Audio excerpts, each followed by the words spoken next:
പത്തനംതിട്ടയിൽ മദ്യം നൽകി 16-കാരിയെ ബലാത്സംഗം ചെയ്ത സംഭവത്തിൽ പ്രതിയായ അഭിഭാഷകനെ അറസ്റ്റ് ചെയ്യാതെ പോലീസ്. നമസ്കാരം, കൊട്ടാരക്കര മീഡിയയിലേക്ക് സ്വാഗതം.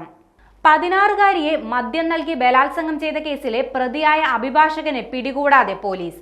കേസിലെ ഒന്നാം പ്രതിയായ ഹൈക്കോടതി അഭിഭാഷകൻ നൌഷാദിന്റെ മുൻകൂർ ജാമ്യ ഹർജി ഹൈക്കോടതി തള്ളിയിട്ടും പോലീസ് ഇയാളെ പിടികൂടിയിട്ടില്ല. ഒളിവിൽ പോയ പ്രതിക്ക് വേണ്ടിയുള്ള തിരച്ചിൽ നടക്കുകയാണെന്നാണ് പോലീസ് നൽകുന്ന വിശദീകരണം. ശക്തമായ തെളിവുകൾ ഹാജരാക്കിയതുകൊണ്ടാണ് കോടതി ജാമ്യ ഹർജി നൽകിയതെന്നും പോലീസ് വിശദീകരിച്ചു. പെൺകുട്ടിയുടെ ബന്ധു കൂടിയായ രണ്ടാം പ്രതിയെ മാസങ്ങൾക്ക് മുൻപ് തന്നെ പോലീസ് അറസ്റ്റ് ചെയ്തിരുന്നു. എന്നാൽ നൌഷാദിന്റെ രാഷ്ട്രീയ സ്വാധീനമാണ് അയാളെ പോലീസ് അറസ്റ്റ് ചെയ്യാത്തതിന് കാരണമെന്നാണ് ആരോപണങ്ങൾ ഉയരുന്നത്. നൌഷാദ് അഭിഭാഷക വൃത്തിക്ക് പോലും കളങ്കമാണെന്നാണ് മുൻകൂർ ജാമ്യാപേക്ഷ തള്ളിക്കൊണ്ട് ഹൈക്കോടതി വിമർശിച്ചത്.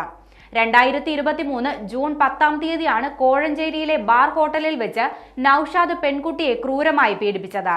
കുട്ടിയുടെ മാതാപിതാക്കളുടെ വിവാഹമോചന കേസ് കൈകാര്യം ചെയ്ത അഭിഭാഷകനായിരുന്നു ഇയാൾ.